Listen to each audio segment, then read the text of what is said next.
Hi, welcome to our channel of IGNOU Audiobooks, Indira Gandhi National Open University, Staff Training and Research Institute of Distance Education, STRIDE, Master's Degree Programs, Master of Arts, Distance Education, MADE, First Year, NDE 411 Growth and Philosophy of Distance Education, Block 5 Growth and Innovations, Unit 1, Guided Didactic Conversation in Distance Education. Borje Holmberg, 1983, asterisk. Editor's note: Holmberg has been very influential in the development of distance education. In particular, his concept of guided didactic conversation has caught the imagination of distance educators as encapsulating what we aim for in our texts. Holmberg's background is in correspondence education as director of the Swedish Hermods, see Units 2 and 3. This background perhaps becomes evident when one asks what role the media have in Holmberg's scheme of things. It is also evident that he comes of a highly academic and text-based tradition. It is difficult sometimes to follow his Latinate prose. But we should ask ourselves why so much importance is attached to Holmberg's ideas. Are the ideas still relevant today? 2 words. The end of the article, Holmberg puts forward 4 hypotheses and goes on to describe how they were tested, somewhat inconclusively. Would his hypotheses be valid in your own situation? Why? Education is based on communication between educans and educandos. The educator and the person to be educated, and, in most cases, on peer group interaction. This communication can take the form of conversation, face to face. It is my contention that even when such real conversations cannot take place, it is the spirit and the atmosphere of conversation that should and largely do characterize educational endeavors. Thinking aloud is a frequently occurring form of text elaboration which has been studied in different contexts. Elaborative processing of text, i.e., the interaction of the text content with the prior knowledge of the reader, has, in fact, proved conducive to retention. Whereas a student who does very little elaborating does not secure the new learning matter sufficiently. Those who do a lot of broad elaborating seem to risk difficulties in retracing the text information in the multitude of connections they have established. Thus, moderate use of text elaboration seems profitable. Text elaboration has something of a conversational character also when it does not literally mean thinking aloud. C.P. Lewis, who rejects any contrasting of conversational activity with more solitary activities, such as private reasoning and silent reading, which he characterizes as internalized conversations. As we mull things over quietly and in solitude, we are actually holding a conversation with ourselves. Lewis, 1975, p. 69. If we accept that this elaborative text processing and internalized conversation represent a useful learning strategy, it is logical to draw conclusions from this to a teaching strategy. In its simplest form, this would imply causing students to apply an appropriate extent of text elaboration to their learning. This leads to what I have called a style of guided didactic conversation likely to influence students' attitudes and achievements favorably. The more a student is dependent on guidance, support and encouragement, the likelier is the favorable influence of the guided didactic conversation. It is the author's contention, however, that most learners, also among the most mature and autonomous students, benefit from teaching presentations based on the style of guided didactic conversation and thus are conducive to appropriate text elaboration. The gist of the concept of guided didactic conversation in distance education. Distance education can, and to some extent does, provide an application of this thinking. My theory implies that the character of good distance education resembles that of a guided conversation aiming at learning, and that the presence of the typical traits of such a conversation facilitates learning. The distance study course and the non-contiguous communication typical of distance education are seen as the instruments of a conversation-like interaction between the student on the one hand and the tutor counselor of the supporting organization administering the study on the other. There is constant interaction, conversation between the students and the supporting organization, authors, tutors, counselors, simulated through the students' interaction with the pre-produced courses and real through the written and or telephone interaction with tutors and counselors. I first introduced my view of distance education as a form of guided didactic conversation in 1960. Since then, the conversation concept has become important in other considerations of education.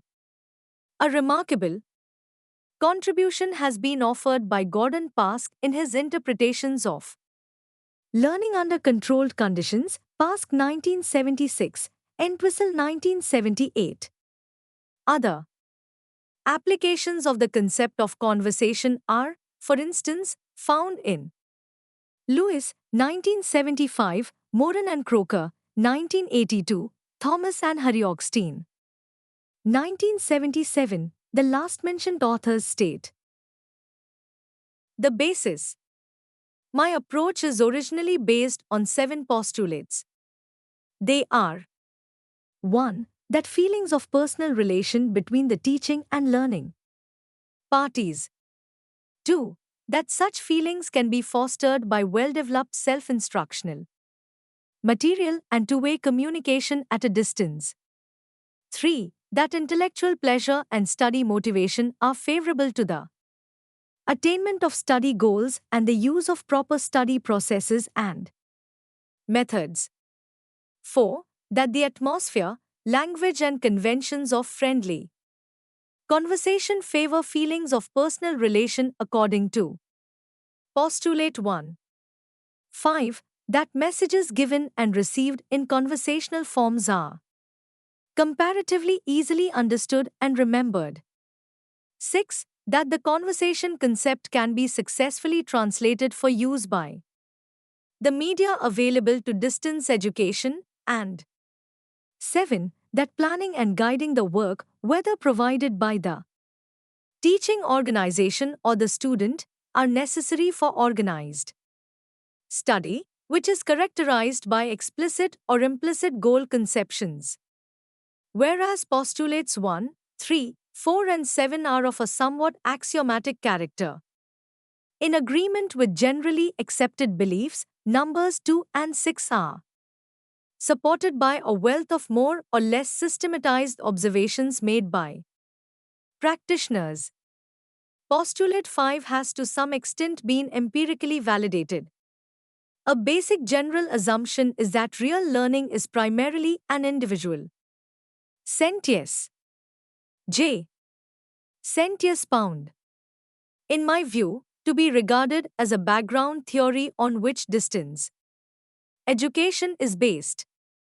It leads us to a study of how this individual learning can be supported and facilitated. As indicated in the postulates, both the presentation of learning matter in a printed or otherwise pre-produced course and the two-way communication brought about by assignments or otherwise serve the purposes of didactic conversation, whereas the former can pave the way for profitable interaction with the study material and thus represents a kind of simulated communication, the communication between student and tutor or counselor in writing, on the telephone or by other means, represents real communication. The two together constitute the kind of Didactic conversation possible in distance education. It is the simulated communication that is above all studied in this presentation of the guided didactic conversation of distance education. On real, non-contiguous two-way communication, see Bath, 1980. Holmberg, 1981a, Unit 7, and Holmberg, 1981b. So-called self-checking exercises, review questions with model answers. Inserted questions and similar components often stand out as important elements of simulated communication. They are not always necessary. However useful they are in many contexts. If a problem learning approach is applied in the sense that the whole learning is based not on what we now know but on the problems asked by scholars of earlier times and by any serious student, then the discussion of how to put the questions, what paths to go, and what procedures to use to come to a conclusion may include the conversational elements. Cf. Weingart's 1980 and 1981. The characteristics of guided didactic conversation may be said to be easily accessible presentations of study matter, clear, somewhat colloquial language, in writing easily readable moderate density information, explicit advice and suggestions to the students as to what to do and what to avoid, what to pay particular attention to and consider, with reasons provided, invitations to an exchange of views, to questions, to judgments of what is to be accepted and what is to be rejected. Attempts to involve the students emotionally so that he or she takes a personal interest in the subject and its problems. Personal style including the use of the personal and possessive pronouns. Demarcation of changes of themes through explicit statement. Typographical means or, in recorded, spoken communication, through a change of speakers, e.g. male followed by female, or through pauses. This is characteristic of the guidance rather than of the conversation. This can and should be seen as an attempt to describe essential traits of good distance education and thus represent an understanding of its basic character. However, it is also a prescriptive theory in that it suggests procedures effective in facilitating learning. The theory. A course presentation following the principles of guided didactic conversation in the sense described is assumed to be attractive to students, support study motivation, and facilitate learning. This is expected to apply to most learners at all levels, but particularly to those with little or modest experience of study and limited independence. As exceptions are foreseen, a minority of students are expected to be indifferent or, in extreme cases, even negative to the style of guided didactic conversation. This is not a nomological theory, i.e., relating to laws of the mind. If, as is usually assumed, children and adolescents rely more on guidance and a style of presentation adapted to estimated learning difficulties than mature adults, then the didactic conversation must be expected to appeal less to and be less effective with a target group consisting of mature adults than one consisting of less mature young people. Further, learning at an elementary stage is usually assumed to need more personal approaches and references to knowledge already acquired than highly advanced study. The didactic conversation would thus seem to suit elementary stage is usually assumed to need more personal approaches and references to knowledge already acquired than highly advanced study. The didactic conversation would thus seem to suit the presentation of new learning matter where the learner is aware that he or she is investigated by a questionnaire study covering new ground and thus needs personal guidance rather than presentations of learning matter that the student has already worked with on earlier occasions. With these reservations, I assume that if a distance study course consistently represents a communication process felt to have the character of a conversation, then the students will be more motivated and more successful than if the course studied has an impersonal textbook character. This also concerns the use of assignments for submission. If used as a means to stimulate and facilitate conversation-type communication, they are assumed to contribute considerably more to motivation and success than if used as a means to examine and evaluate students. My main formal hypotheses based on the general postulates and the assumptions about what constitutes guided didactic conversation can therefore be summarized as follows. The stronger the characteristics of guided didactic conversation, the stronger the students' feelings of personal relationship between them and the supporting organization. The stronger the students' feelings that the supporting organization is interested in making the study matter personally relevant to them, the greater their personal involvement. The stronger the students' feelings of personal relations to the supporting organization and of being personally involved with the study matter, the stronger the motivation and the more effective the learning. The more independent and scholarly experienced the students, the less relevant the characteristics of guided didactic conversation. Testing the theory. It would be tempting to try to test the influence of each of the characteristics of the guided didactic conversation as listed above. However, it does not seem possible to explore if each of them separately constitutes a sufficient means to bring about a type of communication which creates feelings of personal involvement. The different characteristics evidently overlap too much to make this possible. It is the united influence of the characteristics as a composite characterizing quality that is tested. The validity of theory is tested in a way inspired by Popper, i.e. through falsification rather than verification attempts. 1. A unit of a German postgraduate course on educational planning was modified in such a way that the first part was developed according to the principles of guided didactic conversation, whereas the second part was retained in the original form, which was in the style of traditional German scholarly writings. The students' attitudes to the two types of presentation were investigated by a questionnaire.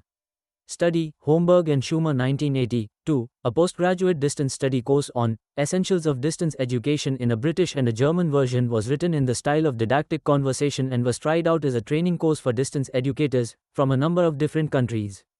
Their opinion about the value, if any, of guided didactic conversation in distance education were collected. Holmberg and Schumer 1982. 3. An English language course on English grammar for Swedish students reviewing their school knowledge as a preparation for university study of English was rewritten in the style of guided didactic conversation.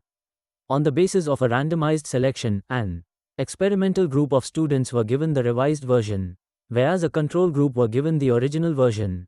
The attitudes and the attainments of the two groups were analyzed and compared. Holmberg, Schumer and Obermeyer 1982. Results. The empirical investigations gave no conclusive evidence. However, the tendency apparent in all the three studies favors the theory, although no consistent, statistically significant corroboration has emerged. The students taking part in the investigation state that they feel personally involved by the conversational presentations, their attitudes are favorable to them, and in the third study they do marginally better than the students taking the original course in their assignment attainments. These results are statistically less supportive of the theory than expected. Nevertheless, the tendency of the outcome does support the theory. Statistically, it has not been proved wrong, has not been falsified, and is considered valid as an ad hoc theory until one with more explanatory power has been developed and tested with more favorable results. These conclusions are more reasonable on account of the testing procedures used. To test the applicability of the theory of guided didactic conversation, the falsification attempts have caused particular attention to be given to the circumstances, frame factors, which appear to weaken the predictive value of the theory. Students' attitudes to the style of didactic conversation as well as their achievements on studying a handbook presentation were, in consequence, analyzed under circumstances as unfavorable as possible to the theory. 1. The courses used for the empirical investigations concern the university stage, where the independence of the form of presentation and of guidance is assumed to be considerably greater than at lower stages. 2. The students concerned in the investigations were adults and, therefore presumably somewhat independent in their study. 3. The course chosen for the first study, limited to research on students' attitudes, was an advanced course on educational planning, mainly studied as a postgraduate course by teachers and others who had acquired a university degree before they enrolled for this course, by students of other universities supplementing their degree program, and by external students with particular interest in the subject. 4. The course on which the second study was based was a professional course for distance educators at postgraduate level. 5. The third study, which included an analysis of the students for and used as a deepening revision of a subject area, English grammar, that at lower levels the students had gone over on several earlier occasions.